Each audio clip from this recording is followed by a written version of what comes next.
Friday night drive, a split-second decision, and everything changes. Today, Michael Mashkevich shares how one life-altering accident became the start of an unexpected fight for survival, strength, and identity. I'm Kylie Como. I'm the legal nurse consultant here at Shane Smith Law, and in today's episode, we meet Michael Mashkevich. He's a web developer, a tennis player, and a coach whose life took a dramatic turn in a devastating car accident that left him with a traumatic brain injury. Michael will share about who he was before the crash, the night that changed everything, and the days that followed when memories were blurred, pain was constant, and he began to emerge from the ashes, if you will. From the first moments at the hospital to the uncertainty of early recovery, this is Michael's story, one of survival, support, and starting over. Michael, it's great to have you on the show with us today. Thank you, Kylie. I'm excited to be here.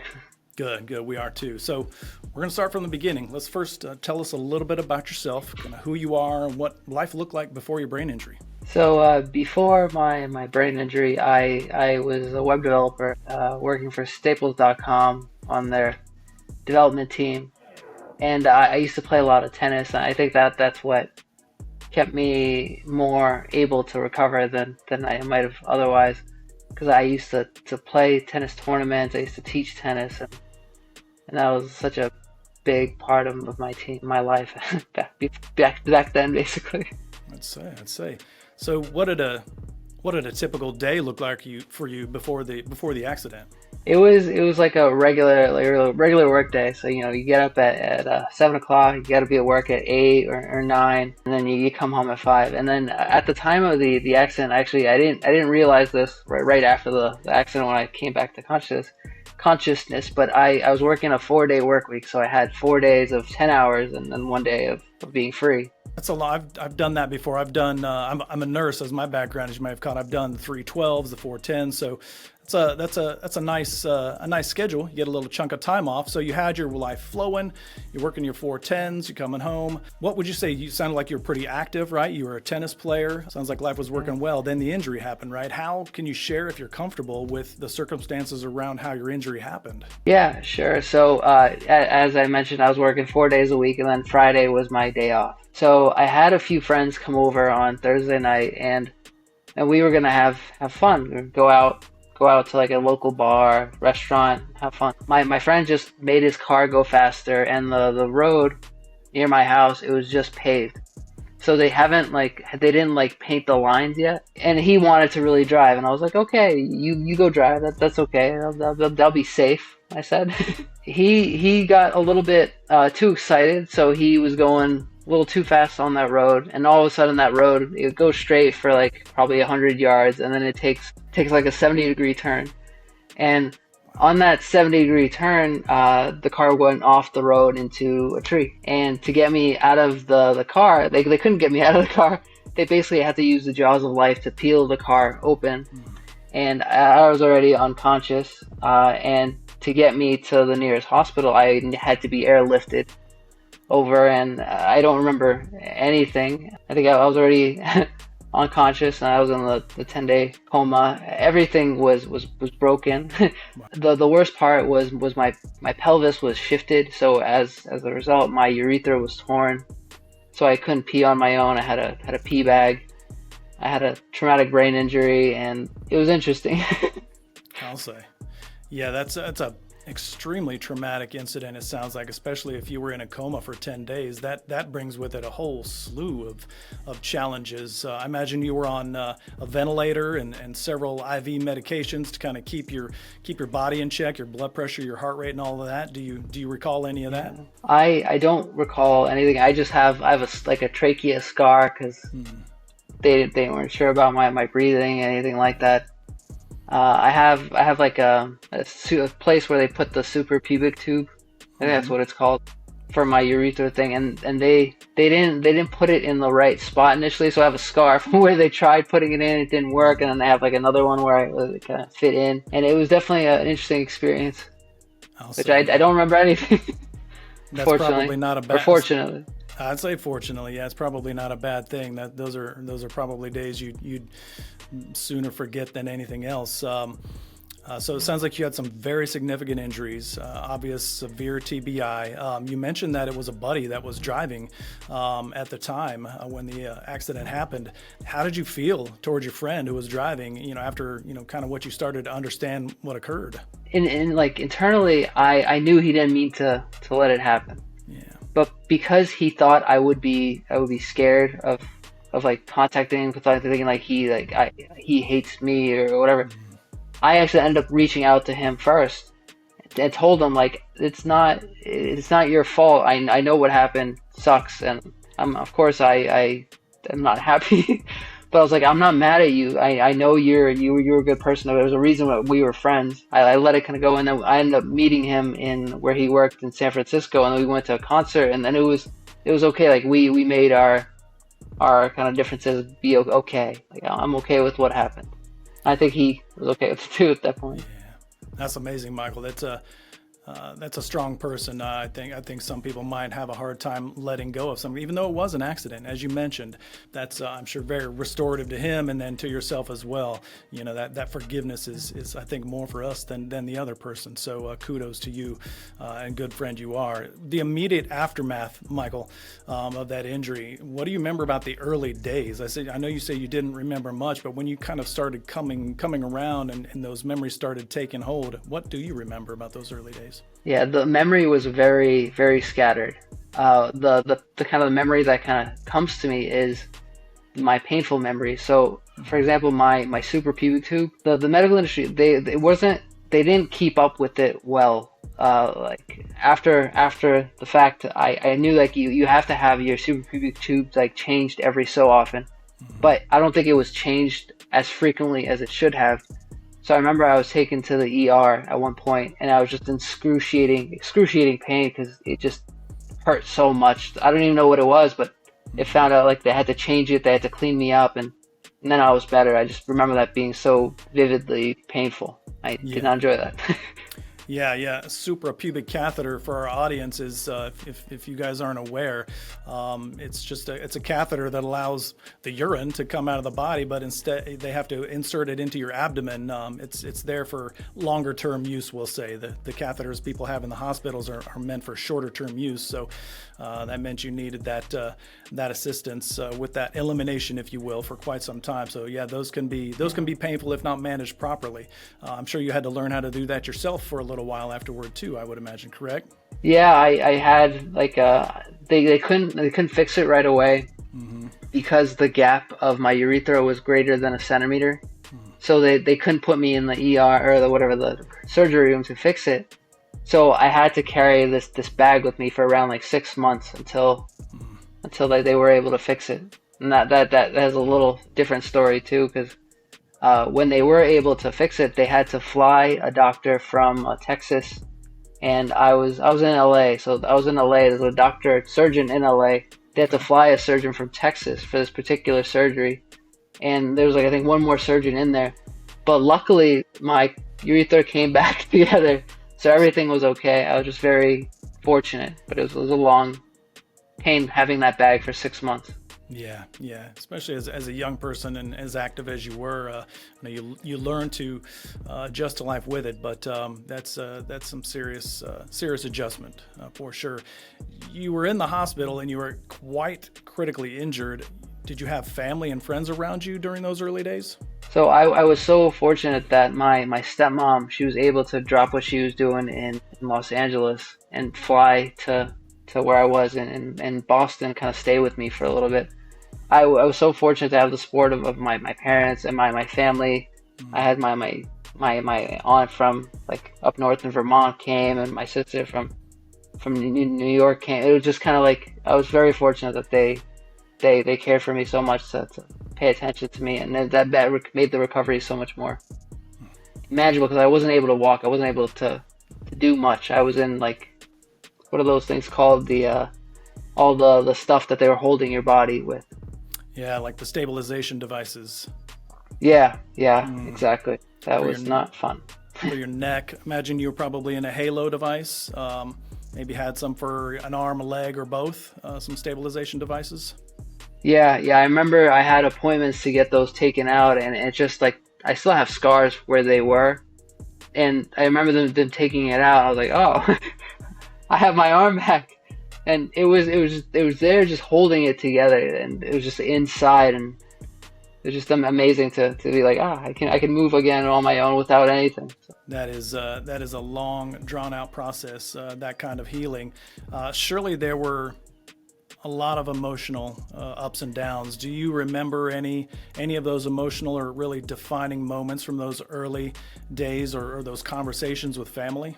I remember, like, because I wasn't able to move on my own, go to the bathroom on my own, because I didn't need to go to the bathroom. I had the bag. But one thing that really kind of got me going forward is I learned how to meditate. So I used this like free app called Insight Timer, and it was amazing to like find. There's literally like thousands and maybe even millions of meditations on there that people just upload, and that you can find meditations on anything. So particularly for like the injuries, or like being wanting to be grateful for stuff, or like nighttime meditations. It just like so much. It made it so much easier to just be able to relax with the meditation. To know that I could kind of trust the meditator or whatever the instructor to kind of tell me how to feel, or to make it easier to deal with the problems I was having. Absolutely. Yeah, there are a lot of, we've had several brain injury survivors on our show, and we've had a multitude of tools and assistance devices, if you will, that they brought up that have been so helpful. So these meditation apps, as you're calling, we've heard those mentioned before. What was the name of that app again? Insight Timer. There you And go. it's a free app, so I like that. There you go. You know. And that's part of why we're here, is we've got a community of people that watch and listen to this show for those kind of insights. So thank you for sharing. So audience, if you could share in the comments below, if you've been through such a traumatic incident as this, what helped you through your recovery? Were there any apps? Were there any tools that you used and found helpful? Please share below with our community. You might be helping somebody out a great deal. So Michael, memories are fading. They're starting to settle in. The thought process is starting to settle down. Do you remember what some of the first symptoms that you noticed yourself that clued you into there's something not right with my brain? I've got a brain injury. One of the worst parts was my vision.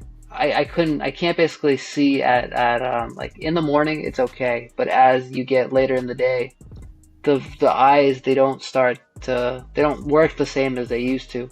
So eventually, when I was in Los Angeles, I was taken to a neuro-ophthalmologist. That's what they're called. Mm-hmm. And I got these like special, like thick glasses with a prism. And I didn't even know what they were before, but that really helped me be able to read and see. And it wasn't for like distance. It was only for reading and working on the computer. But it made life so much easier. And then they also had me do exercises. I had a program on the computer where I had to put on these special glasses that would kind of change like which eye it was working with, and kind of make things appear in 3D. Mm-hmm. But it was kind of like a game. You have to like keep going to try to get through that to get to the next level. And it made vision a little bit better, but it's still like, even though doctors, they know a lot, mm-hmm. they don't know as much as we think they do. And they even admitted to me, like, a lot of times they're guessing. But a lot of times what they're guessing about is okay, because it still helps anyway. And I still have issues with my vision. Mm-hmm. I had LASIK before the accident thing, but I still can't like get my vision to be like what it used to be. Especially in the beginning of the day is okay, but then it just fades. The brain gets tired. I don't know why. Well, I do know why, but yeah. Yeah, that's exactly right. The brain does get tired. We've had not only survivors, but several providers on our show as well, neurologists, integrative neurologists, and that brain fatigue is a real thing. The body, gets tired physically. The brain's no different. It can only take so much activity before it's not functioning as sharply as it should. So that's a good call out there. You're kind of getting into the medical aspects of things. What were your initial experiences with those medical providers, doctors? You mentioned something important. It's not that they know everything. I think the point you made is legitimate, though.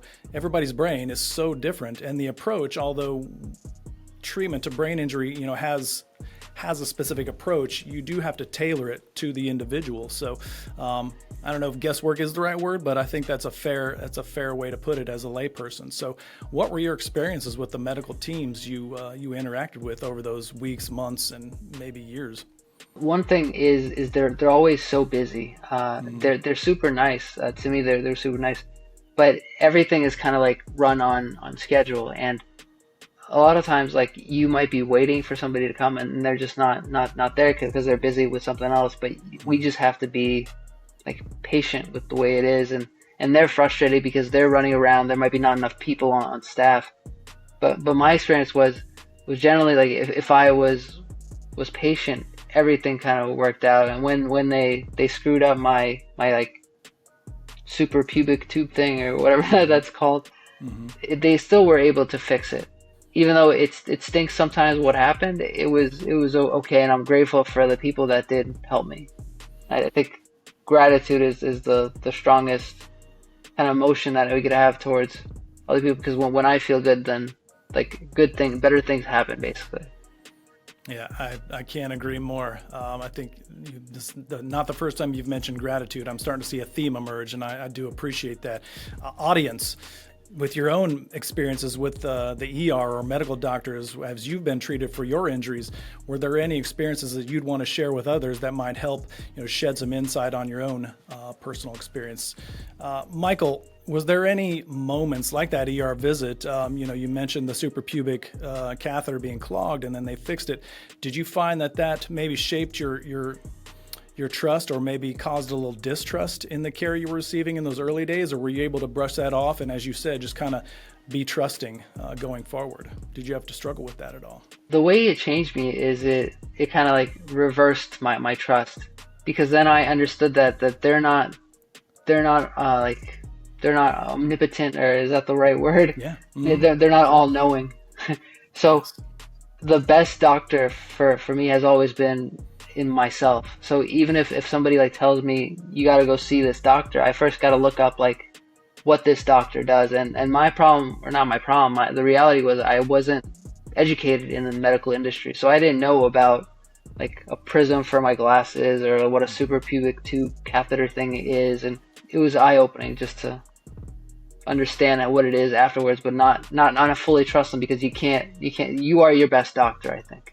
Yeah, you listen to your gut. I think what it sounds like you're describing to me is you kind of learn that humility when you walk through something. It's a lot different than seeing it from the outside, and it changed your perspective quite a bit for the better, it sounds like.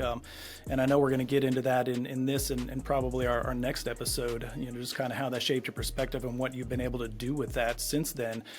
Were there any particular doctors or nurses that stood out to you during that time you'd like to give a shout out to?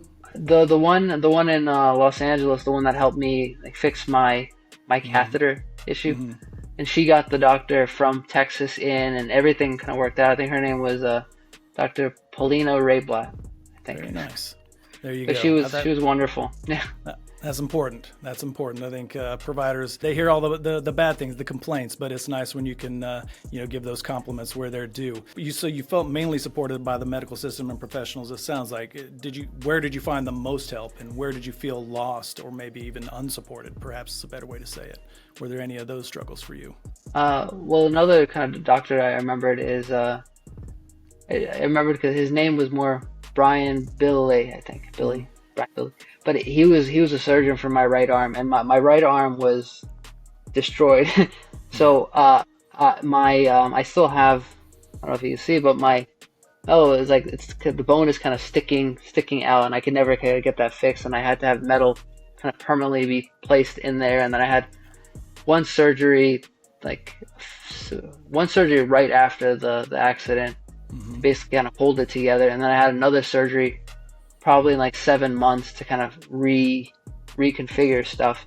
And that doctor, Brian Billy, he really kind of helped me understand how to have a better understanding of what is going on with my arm, and how to like get back into doing what I want to do. Yeah, so I enjoyed that. And it sounds like he helped you get out of some of those stabilization devices. Is that correct? Especially with that arm? I think so too. Yeah. Okay. And that's kind of a milestone for you. What did that moment teach you about appreciating those milestones? I would say that's a pretty big milestone. I'm sure that shaped your outlook going forward, yeah? Yeah, it was just like when I got that taken out, it was like, as I mentioned, like, wow, I can move my arm without any kind of stabilization device. And then I asked him, like, do I have any restrictions? And amazingly, he said, no, you don't have any restrictions. You could go out and try to do whatever you want. I'm not gonna like block you from doing anything. And I was like, wow, thank you. That's excellent. That's a great news, I'm sure. Who advocated for you when you couldn't? You mentioned your stepmother. Were there other family and friends? I think you mentioned a sister. Yeah. How did that work for you? What was your support group like? I was really fortunate because my dad actually worked for the Kaiser Permanente hospital that I was going to a lot in California. So him being in the medical kind of system and knowing, how to get through stuff and kind of like make appointments easier, it made it so much easier. And I'm so grateful for my family to have been there when it happened. I'm into that. So how about your tennis community? I know you were very, very involved with tennis. Were you able to get connected with them during your rehabilitation, or those early days rather? Yeah, they were amazing. Because that was kind of like my second family too, because I played so much tennis. And I can't remember much, but I have pictures of them coming to visit me when I was in the ER room. And then I remember, I don't really remember that well. I just remember people coming by and talking to me and seeing me, and it was just amazing to still know that I have friends from my days when I could play tennis. So grateful for them, for everything. That's excellent. Michael, I neglected to ask up front, how long ago was your injury? So the accident happened on October 25th, 2012. And are you still dealing with any of the ramifications from the accident, or have you pretty much moved through that and you're back to kind of where you want to be? The thing is, like, I can never play tennis the way I wanted to. So I tried moving to an area of Hollywood, of Los Angeles, where I lived, right next to a park. And I was like, I'll get back into it. It'll be great. It'll be just like my old days. And every time I tried to play, I would just start feeling so much pain in my right arm, and then I'd feeling pain in my right leg too, because when I moved to LA, it was discovered after some time when I went on a hike with a friend. Why was it hurting when I was stepping? And then I went in to get an X-ray, or what was the CAT scan, like a more detailed vision of it. I had like a hairline crack in my ankle, and then I had to have surgery to put a piece of metal in there to kind of hold it, and then I had another surgery to get the metal out. That was quite a journey to go through the surgeries again. Sounds like quite the head to toe experience. It sounds like all the way down to your ankle to the top of your head. Some of these fixation devices, all the way up to the brain injuries. So we're glad to have you here with us. So Michael, we're up against time for this episode. So I want to ask you to push pause here, audience. We're going to pick up our conversation in the second episode and explore Michael's journey through recovery, personal transformation, and really his ongoing advocacy, where we're going to really emphasize that resilience, that life adaptation, and really finding purpose. So please come back and join us for that one. That's going to do it today here for us on Mind Matters. A huge thanks to Michael Mashkevich for sharing his story with us. His journey reminds us just how fragile life can be and how hope and determination can light the darkest paths. Thank you for joining us today, and join us again for the next episode, again, where we're going to continue Michael's story as he navigates rehab, discovers new strengths, and finds purpose beyond survival. Be sure to tune in for an inspiring look at recovery and transformation and advocacy. If you've got your own story of fighting through adversity, please share below. Your insights are so valuable to the community here and can really help us to develop future content. Please subscribe to our channel and share today's show, and give us a like if you would. Your support helps us to bring more stories like these to light. And as always, remember, if you're in pain, call Shane at 980-999-9999. We'll see you next time. In pain, so I call Shane. 980-999-9999. In pain, call Shane.